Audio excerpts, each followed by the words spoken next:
Welcome back here on Live Impact News on the WCNC Charlotte app.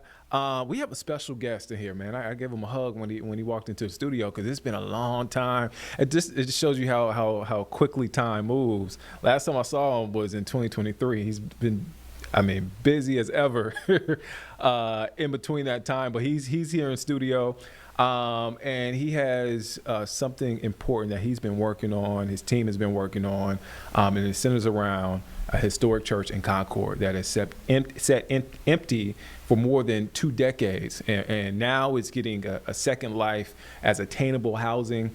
You may have heard of this organization. They do a lot of work in the community. WeBuild Concord. They're going to be celebrating a ribbon cutting of the Sanctuary Apartments. Welcome to the show. First time guest of the show, but again, I interviewed him back in 2023, December 2023 at that. Dr. Patrick Graham, CEO of WeBuild Concord. How are you doing, sir? I am doing great, and I hope you all are too. You got the coffee ready too. Got the coffee ready. Needed it. Man, you're a busy man. You are a busy man. Yeah, well, the good thing is I don't have to be busy by myself. Yeah. I've got, some help around me and some people who keep me straight.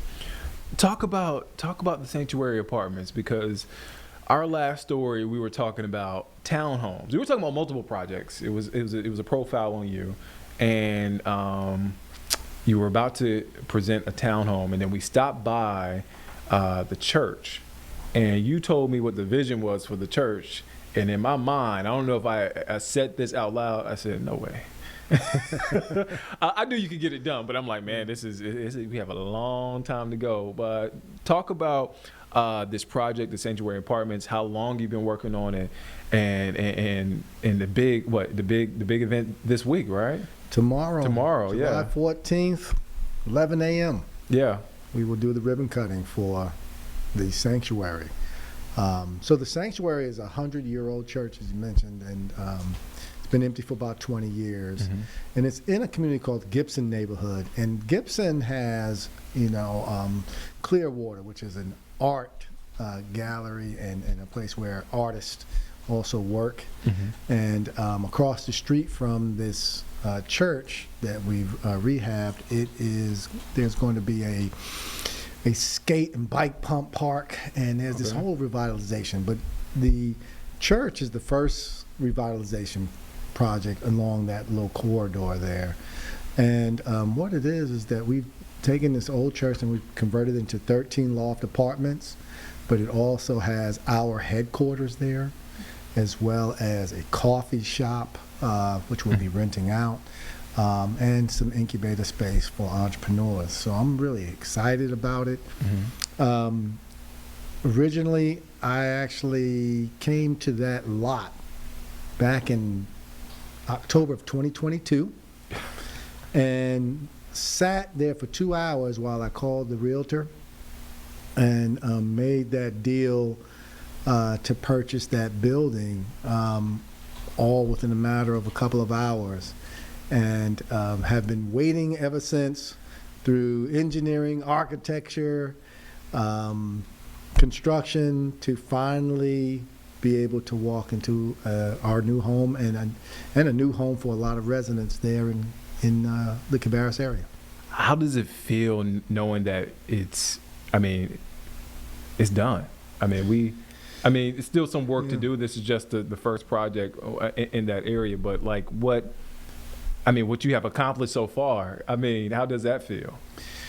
Well, it's part of a larger movement for us to create stability and wealth for people who need attainable housing. So most people don't know that WeBuild Concord is a nonprofit that 70% of what we do is for ownership. And this is a look right here. If you see right there on your screen, you can see it at home. That's what the inside of the apartments look like. Just wanted to, right. Sorry to interrupt. No, that's fine, because I think the most important thing for us as we do so many projects, you mentioned the Lincoln Street townhomes, or dozens of single-family homes. We have a cottage village coming up that will test the ordinance of the city. for their tiny home and cottage ordinance. So we have a lot of things going on, but this particular project is a real love of mine, because at the time, I was the only employee with WeBuild Concord. So it was during a time where I would answer emails with another name to make you think there was more of us. and now here we are, a growing staff of an almighty 5 and over 20 million in asset development from that time. And so this particular unit though really is a symbol of where we've come from. That you're taking something old, this is our first attempt at this, and converting it into a new purpose, and still doing a lot of the work that should be there. As a matter of fact, it's called the Kerr Street Baptist Church originally. And what's kind of cool is that we kept a lot of the old aesthetics. It still has some of the stained glass that has the Kerr Street Baptist Church emblem on it, and we've kept the moniker and other things because we wanted people to remember it, and at the same time added our new sort of flair. So on the outside you have this 100-year-old building, and on the inside you have these loft apartments and this sort of swanky space for commercial and our offices. It's like really a good merging of two time periods. What did the community think, that the neighbors there, what have they thought about this project? What do they think about their new neighbors about to come in? What do they think? Well, no pun intended, but it was thank God. Okay, thank God. Okay. Because I think that for a lot of them, from what I experienced in my conversations with them, is that it had been empty and boarded up so long, and you have this sort of almost this beautiful church that now becomes an eyesore. And unfortunately, young people and others didn't understand the value of it, so they bust out a lot of the stained glass windows and other things. It was so boarded up last time I saw it. Boarded up, and we boarded it up because they someone kept destroying all the windows. And here it is now, and it has this new life and a new purpose. But one thing is consistent. It's about, a place for people to gather and be. There's individuals can come there too and use some of the space. They can sit in the coffee bar and work. They can obviously live there. And I think what's most important is that it'll be part of a fabric of that neighborhood. Yeah. That wasn't there before, And so I think that people have really been positive about that. I haven't heard anyone who says it's a bad project other than the constant, how much? But I mean, look, you're in the affordable housing game. I remember us talking about affordable housing way back in 2023. Fast forward now in Concord, Cabarrus County. What does that situation look like now?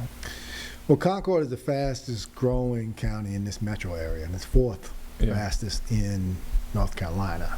At one time, the city of Concord, up until the last census, was the fastest growing city in North Carolina. So that gives you a sort of an idea that with that fast growth, you're also about 15,000 units short of attainable housing for both ownership and rental in that county by 2029. And that's because of its rapid growth. And that goes across incomes. Yeah. So there are people who are what I call the missing middle. So these are people who don't necessarily qualify for affordable type of housing, but they do qualify for attainable. And these are people who fall off what we call a benefit cliff. There's no benefits for them. They just work jobs that don't pay wages in a way that can keep pace with inflation, especially the inflation in the housing sector. And so we're trying to actually address both those who need affordability, but also those who actually are a little bit above that, who fall off that cliff. Because it's important to us that all of our communities are mixed income, that people are not isolated based on just income, but that they see themselves as being able to progress.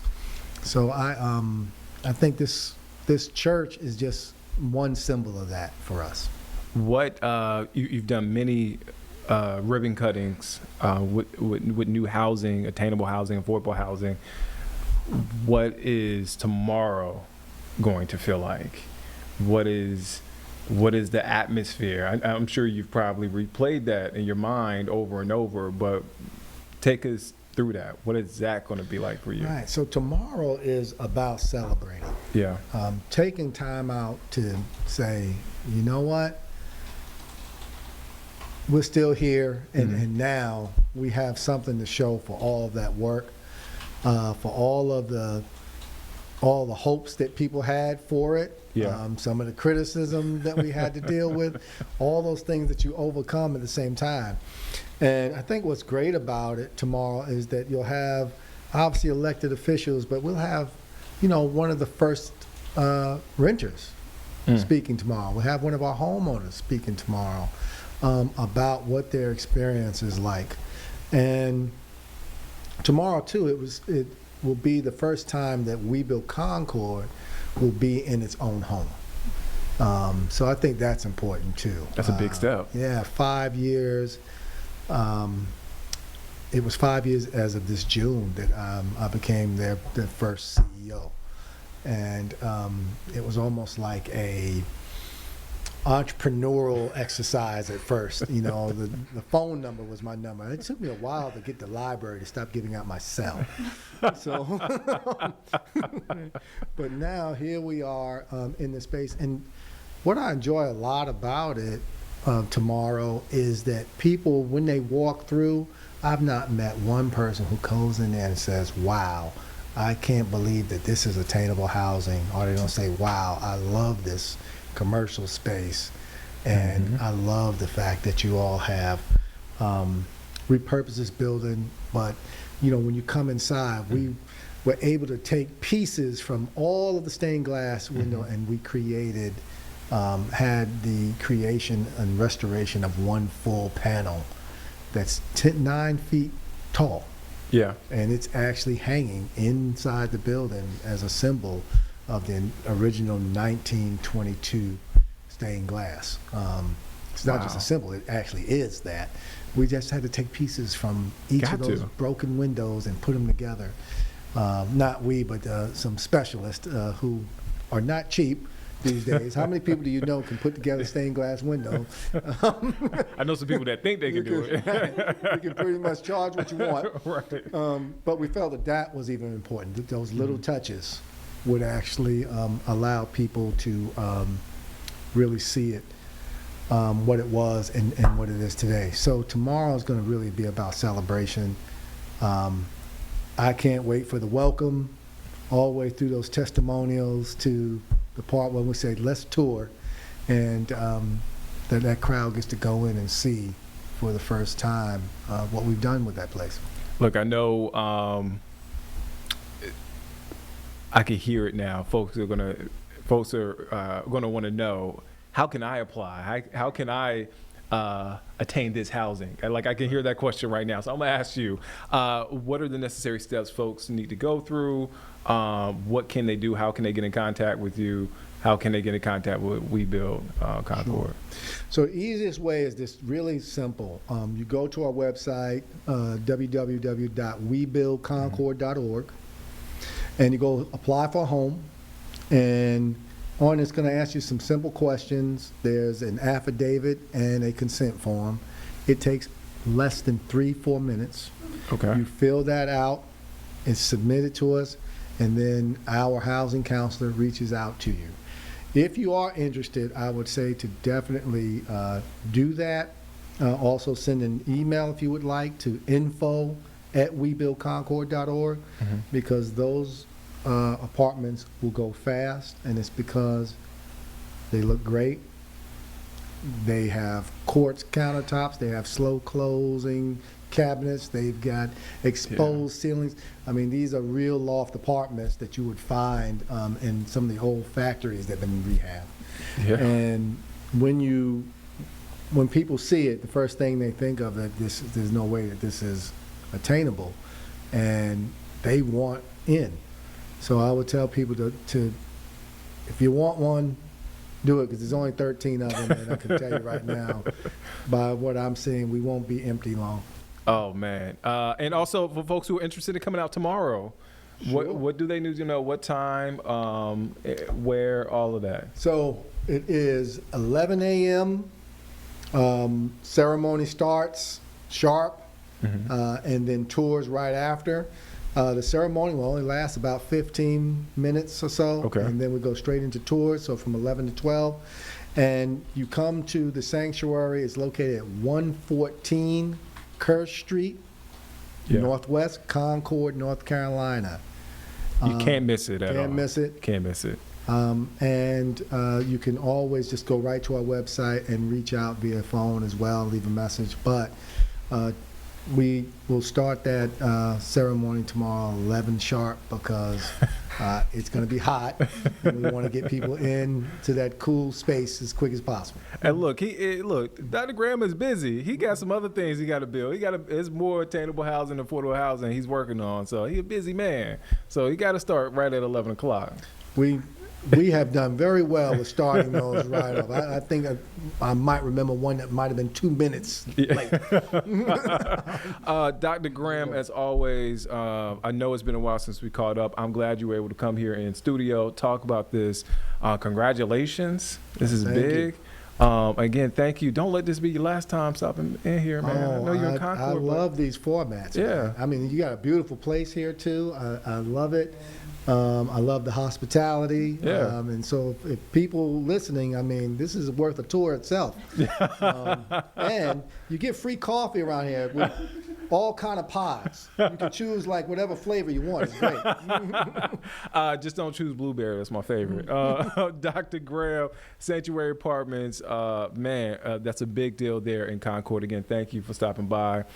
Let's head to break, y'all. We'll be back here in just 2 minutes here on Live Impact News on the WCNC Charlotte app.